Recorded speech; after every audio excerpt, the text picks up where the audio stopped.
So I had to create my own competitive advantage differentiation concept, and it's called the only statement. And it goes like this: we're going to compete and win by being the only ones who, dot, dot, dot. So the strategy process defines how big you want to be, where are you going to get the money, and how are you going to compete by being the only one that does what you do. So the whole growth plan starts out with that as a basis. And in terms of time allocation, that's like 20% of the task. 80% of it is now, what are we going to do with that to breathe life into that puppy? Welcome to 7 to 8, our special series on 7 to 8 figure entrepreneurs. In this special series, I interview $1 million, some $10 million, and even some $1 million business owners who uncovered their twists and turns in their entrepreneurial adventure in order to help you to avoid the potholes and stick to the fast track. Welcome now to Center Stage, our next special guest. Hey there, peeps. This is Michelle Nidlek, and I'm super glad that you're here with us today because I'm here with my most amazing guest, Roy. Roy, thank you so much for being here with us today. Very welcome. My pleasure. Awesome. So give us a highlight of who you are and what you do for business. So my name is Roy Osing. I'm a Norwegian. We, in our ancestry days, broke away from tradition. And yes, we did pillage the odd village here and there. And I only say that because deep down, it sort of drove an energy level in me for my whole career that I think made a big difference. Because it's not what you know that makes you successful, it's what you do with what you know that makes you successful. And so I was asked at one point to actually take a telecom business into the internet world. And we did that and grew it to $1 billion in annual sales. And so I guess my life was all about doing that, figuring out practical, proven, simple ways that lit fires in people and captured their hearts to actually execute on a strategy that had phenomenal growth. And at a time when, if you think about it, the telecom business was a traditional business. And to actually pull it into the internet space was kind of my challenge. And it was that's when I learned pain is a strategic concept, because it was very, very painful changing cultures, et cetera. So I'm the kind of breakaway guy. I don't believe in traditions yesterday because typically they'd lead you in the wrong direction tomorrow. So I like trying new things, practical, love people. Let's do this. Let's get some results and let's grow the business. I love it. So, and today, who are you working with and what kind of results are you creating for them? So I'm working for myself. Okay, Mm-hmm. so basically what I'm trying to do is pay it forward. And so I work with people who need, obviously, growth as their friend. And I try and help them by using the things that work for me, beginning with my own planning process right through all of the elements that I've found are extraordinary in terms of growth contribution. And we have a lot of fun doing it. So I'm my own boss. I don't need to work. I want to work.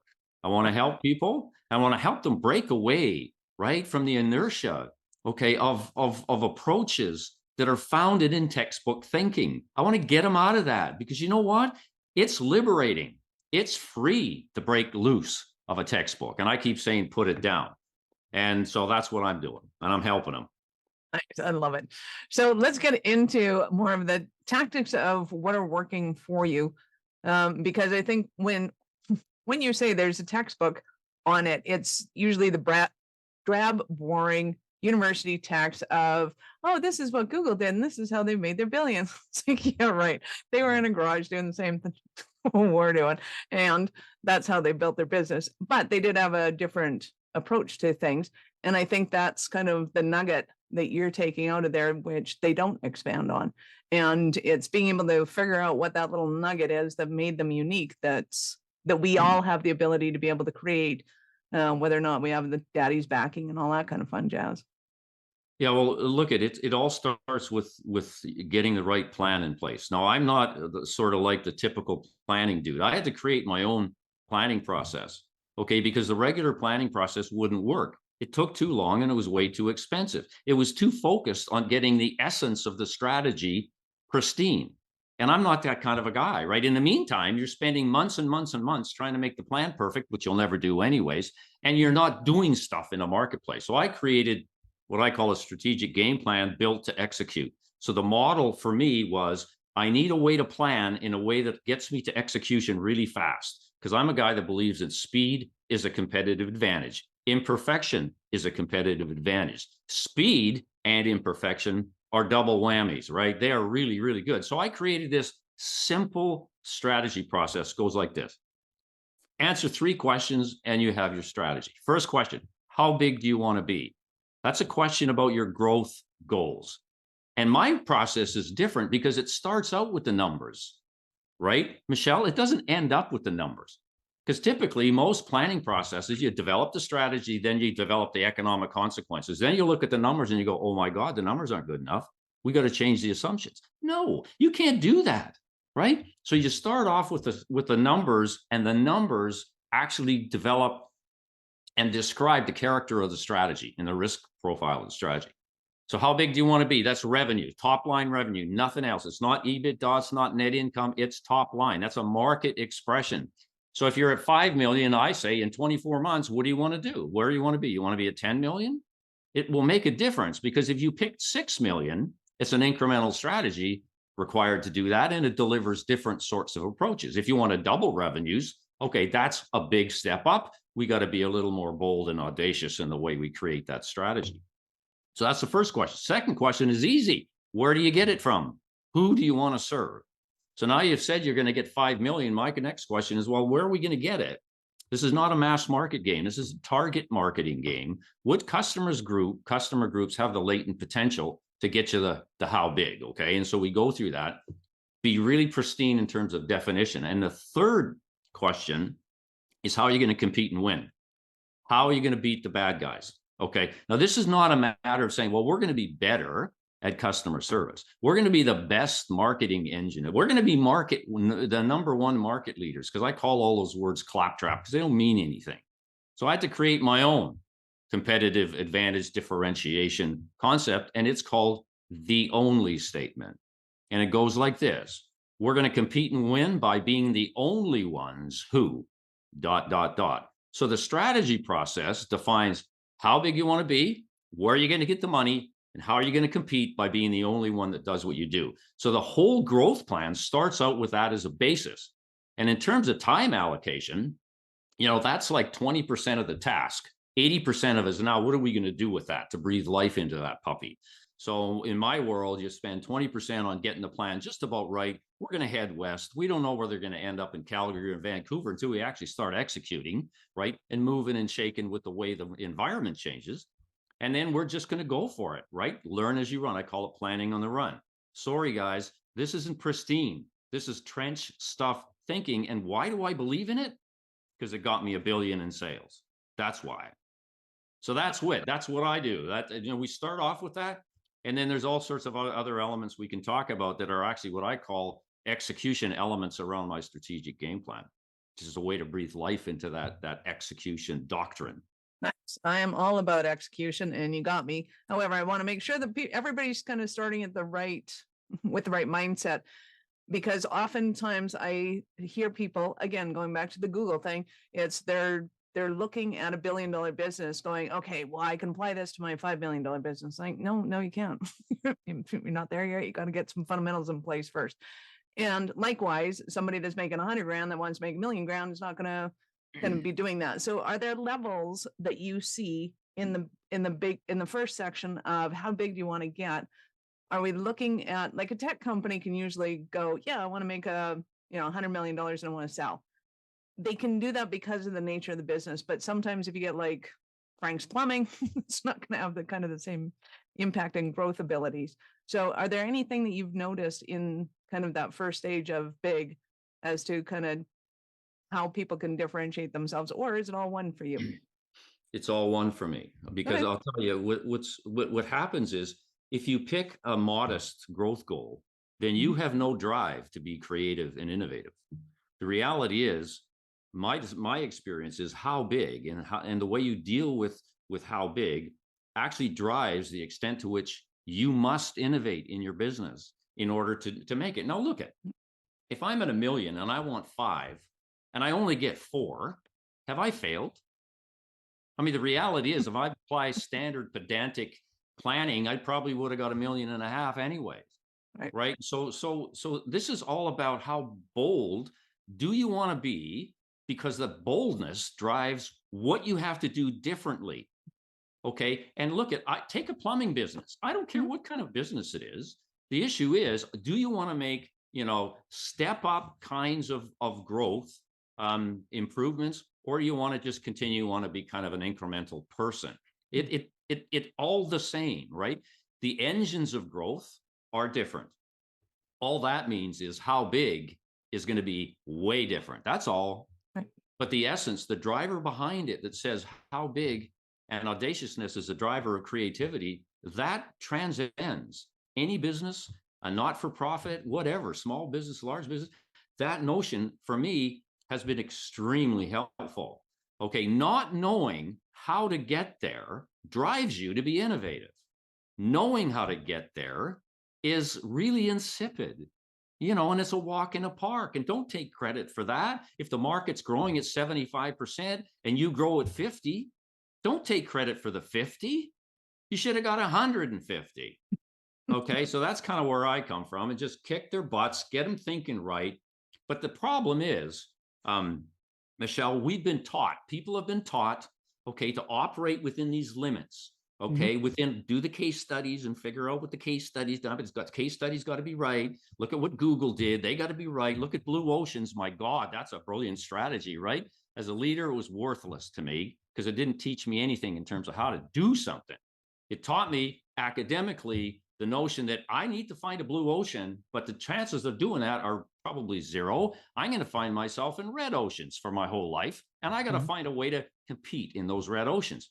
I'm your red ocean guy, because what I did is I helped a business compete where there was tons of competition, right? And we didn't have the Mhm. luxury of a blue ocean. And the reality is, the only ones that really like that idea are other academics. That's it. I'm sorry. I just took off on that one. I know. I love a little poke of the beast, and I quite agree with you. It's a lot of this that kind of information that goes out there and it goes viral, and people are like, "Oh, describes things as sliced bread," and it's like, and I can't apply it. Like, well, I don't know what that means. Like, so Well, I am with look, you, 100%. as a leader, like, this is what drove me to look for simple things. Mhm. Okay, because if you can't if you can't execute on a concept, I don't want to talk about it, because Yep. it's costing me time and money, right? I need to find nuggets, okay, blue pills that will actually ignite fire in the frontline people around a journey. I want to get them on the journey with me, and I want to help them to continue on that journey and give them whatever they need to fight and win. And that's never concepts.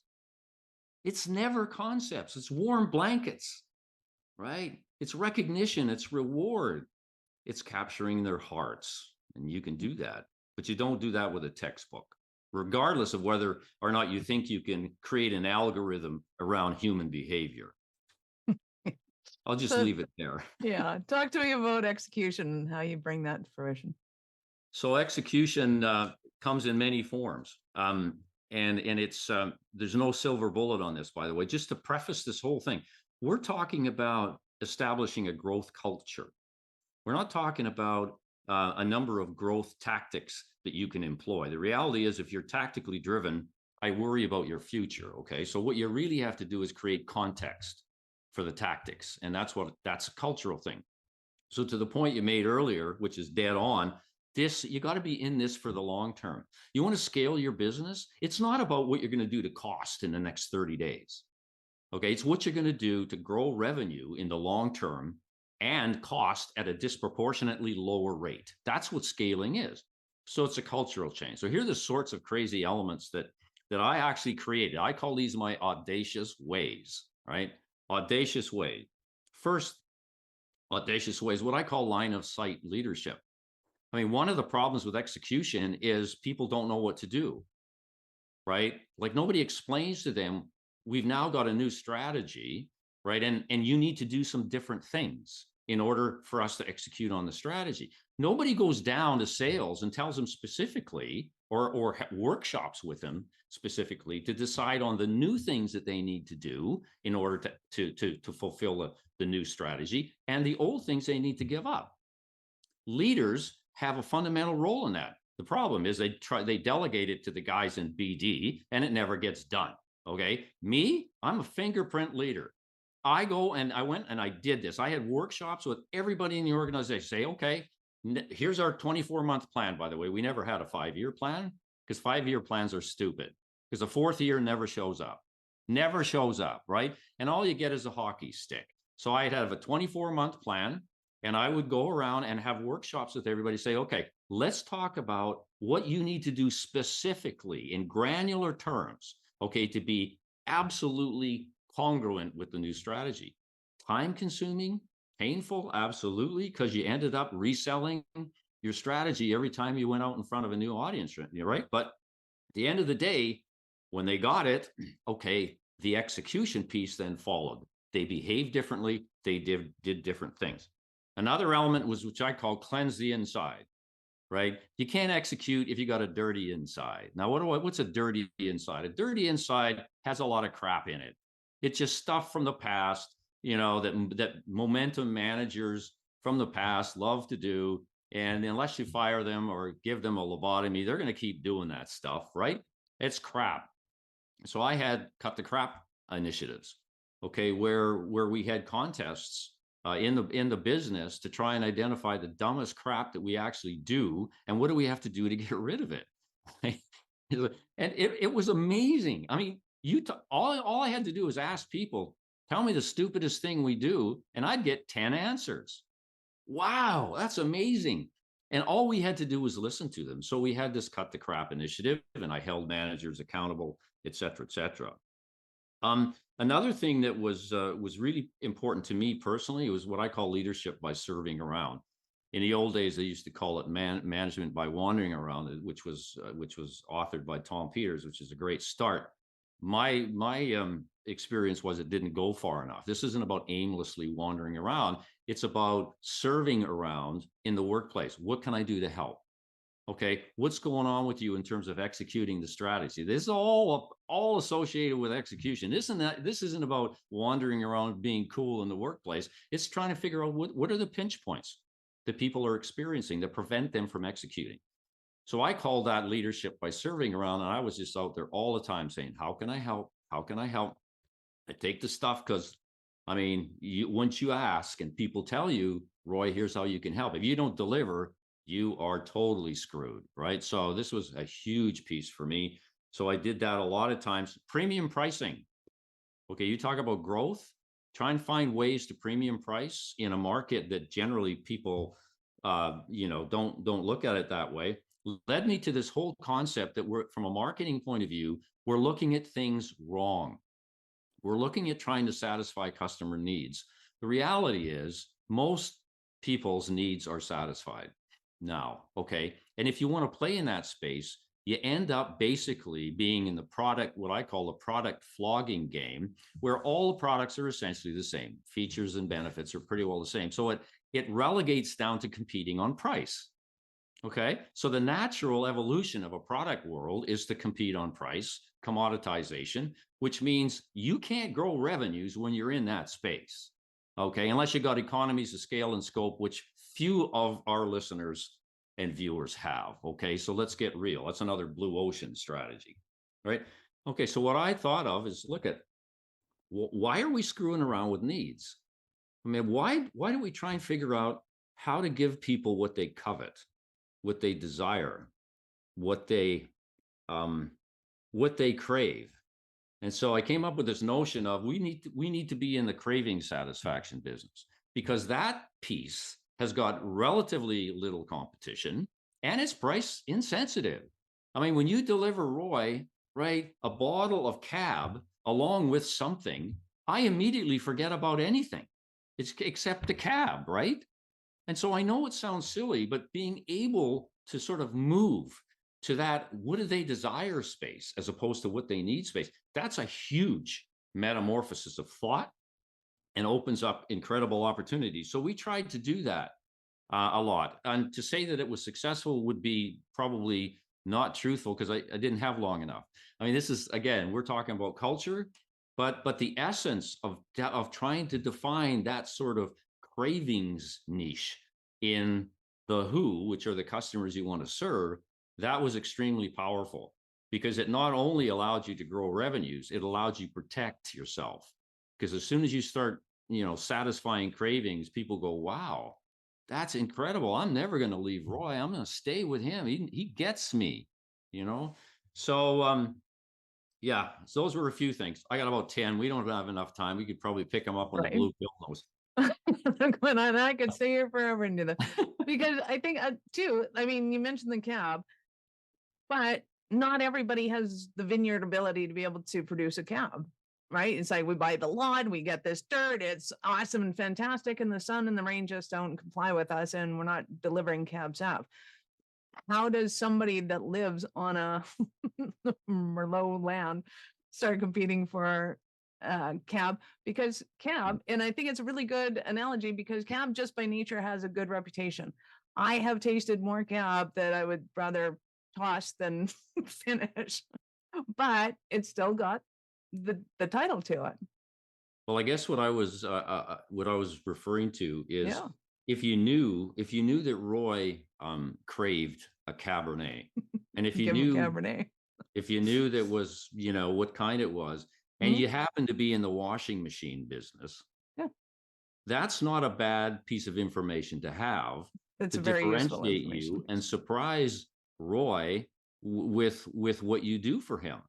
Right. And so if I spent, $1,500 with you on a washing machine, I'm using as an example, and I was in the cravings business, what I would probably do is I would package cravings in there, all right, and the price would go up.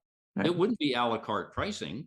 And the reason that you would be okay with that is you would be looking at the cab Mm-hmm. because you coveted the cab. Right. And it's such an easy concept. Nobody does it. Nobody does it. I Yeah. mean, they try to bundle things. Okay. The problem with bundling is it's based on the price discounting kind of methodology, right? The more you buy, the less you pay. What? That says you're not in the value business at all. You're in the price discounting business. It's insane. You can't scale a business when you bundle because all that does, customers love it. The margins don't. I mean, it puts a Right. straight jacket on your margins. Okay. That's what bundling does. That's not what I'm talking about. I'm trying to build value, package value, and charge more. And cravings is a notion that if people thought about it for a while, it's not an obvious way to go. And you don't want to be silly doing it, right? But you Mm-hmm. got to be thoughtful. But the notion of trying to figure out what Roy covets, what he desires, right? Mm-hmm. What his innermost secret is that he wants to satisfy from a marketing point of view, oh yeah, that's got a ton of upside. Nice. I love it. Well, and there is, I think, a whole mindset shift that has to happen through management because it's not just, oh, and we'll send them a gift basket. Again, not what you're talking about. It's very No, important to no. make that distinction. It's Yeah. not what we're Yeah. talking about. Yeah. It's not trash and trinkets, right? Like a Yeah, lot of people say, well, yeah, we'll just send them a keychain. Whoop. Yeah. Okay. You want to get the keychain back? Be exactly. careful. Exactly. I love it. So, what would you say is your favorite part of your business? My what? Your favorite part of your business? Oh, my favorite part of it, talking to people like you. Okay. Because I keep saying, what I'm trying to do is change the conversation out there. I really am. I'm trying to create my own little sort of force into this whole notion of creating discontinuity from a momentum that has got literally centuries of energy and force behind it in business.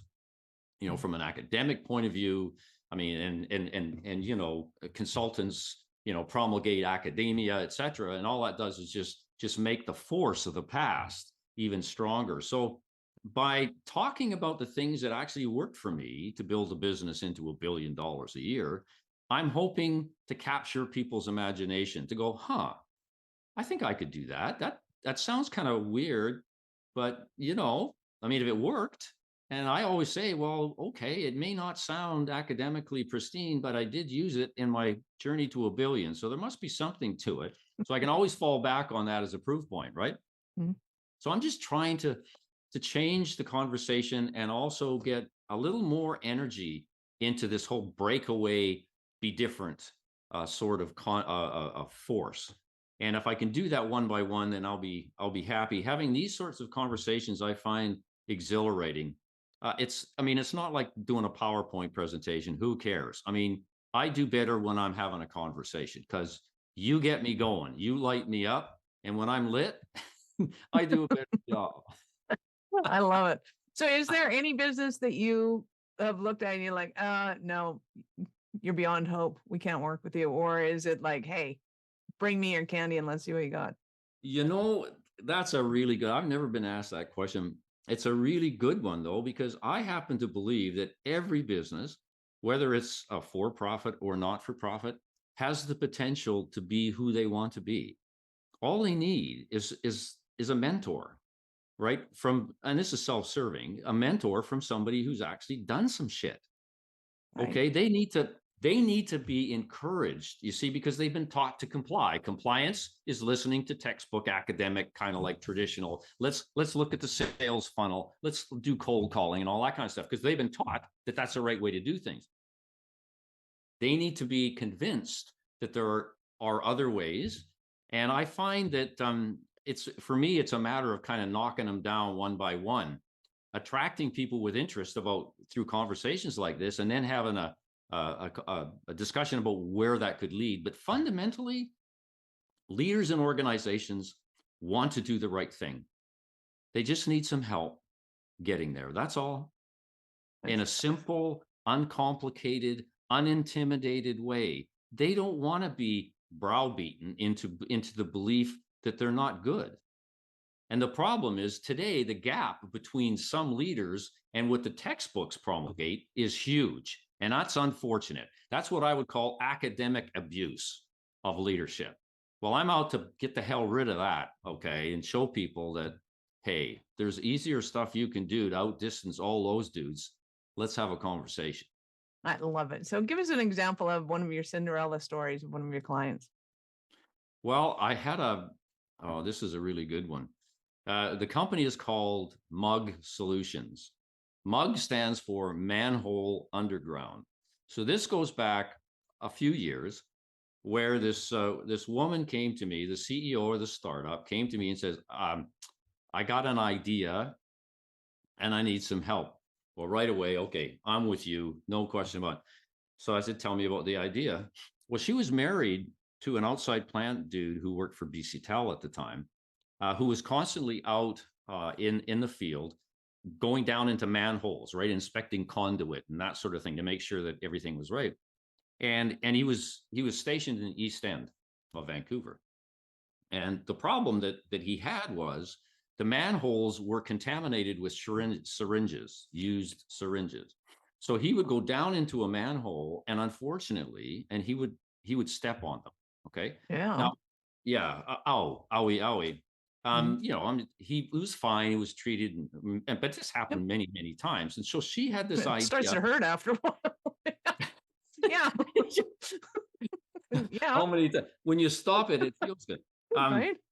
So she had this idea of creating this device that would fit over a manhole. The manhole's got two covers in it. There are two Yeah. holes in it, right? One for oxygen, the other one for I don't know what it is. Anyway, she Yeah. can she created this device to cover the manhole cover holes.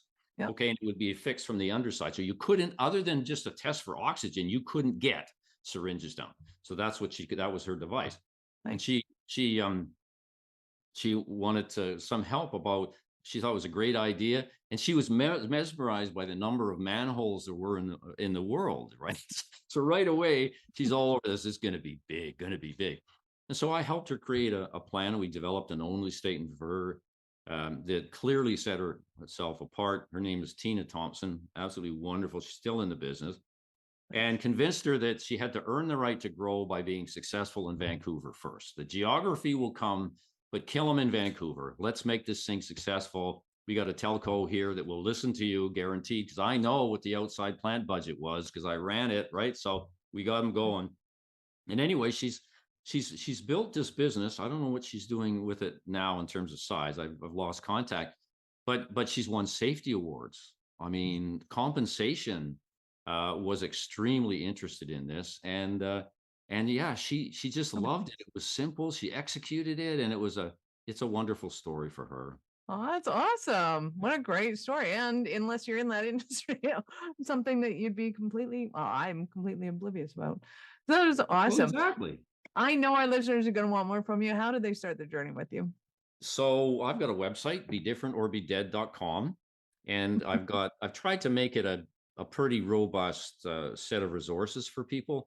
I blog every week, so I've got a blog, and I've been blogging since 2009 when I wrote my first book. Like, this stuff is not, quote, new. Okay, and that's one of the things that bothers me. I've been hammering away at this. Goes to show you how strong the inertia is, Mm. okay, in the environment. So I've been blogging on Be Different or Be Dead concepts, the cut the crap stuff that you and I talked about today since '09. Go check it out, okay, to learn more about what I do, and tell me if you don't agree. That's fine. That's good. There's a page in there. I've written 7 books around the subject, so there's a page on books, and you'll see my email there. My email is roy.osing@gmail.com, and I'm really happy to connect one-on-one. I have people sending me emails now saying, Roy, I've created my only statement. Take a look at this draft and tell me what you think.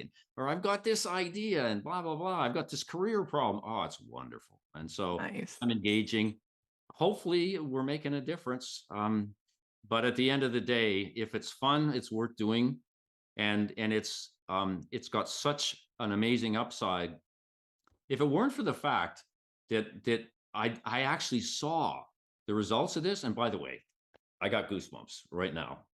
If I hadn't have seen it, it wouldn't have been something I would have been able to talk about. But I saw it. I saw the lights and the fire in their eyes as we march to 1 billion, and that's what keeps me going. I love it. I love it. So I get to ask you at what point in life did you know that you were especially kind of crazy enough to think that you could become an entrepreneur? I never thought about it that way, to be honest. I just I just looked at the way things were being done, decided that there were other ways to do it, and decided to break away. I was the guy that introduced discontinuity into tradition.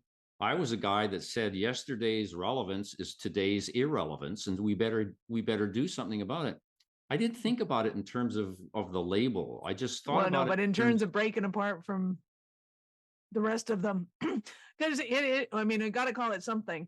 And Oh I yeah, think well, I've there's been a doing that. certain little je ne sais quoi that happens, and whether it's born or hatched Yeah. or whatever. Yeah, I don't know. I Happened. I think I got it from my mother, to be honest. She was a strong lady, really strong. And I've my whole life has been kind of one of these guys that said, "Oh yeah, I don't buy that. I'm going to try something." I'm the contrarian. If you say yes, I'm probably going to say, well, maybe no, and we'll we'll find out where the real answer lies. So maybe that's just part of Roy's DNA, and maybe there's a bit of Norwegian stuff going on there too. I don't know, but it was pretty young. I mean, I remember an early report card that I got saying Roy can be quite arrogant at times. And I didn't know what the word arrogant meant, right? My mother told me what it meant. And she said, as she's the only person that could ever give Roy 2 syllables, because he would say, Roy, don't you ever come home with that kind of report card remark again. And I said, okay, I won't. And I never did. She Aw, frightened me. that's awesome. I love it. You have been absolutely awesome. Any last words for our peeps? No, just be different. Come on, tomorrow. What I want you to do is decide to do one thing differently, just one thing, and learn from that. And the next day, do another thing. And sooner or later, the momentum will pick up and you will be different. You will become audacious. You will become bold. You will be living outside the lines, not inside the lines. You will not be in the herd. And we need more of you outside of the herd, believe me. Please Love do it. that. Love it. Thank you so much for your time. I appreciate it. And I know how valuable it is. You're very welcome, Michelle. I appreciate it. Peeps, this is Michelle Nedelec. Thank you for being here with us today. Be sure to subscribe to the show on your favorite app and share it with your friends. We love helping entrepreneurs grow. Thank you for listening to 7 to 8. If you're interested in upping your speaking game, be sure to connect with our guests with the links in the show notes and connect with me to see how we can help you get your tech done for you and help your speaking dreams come true.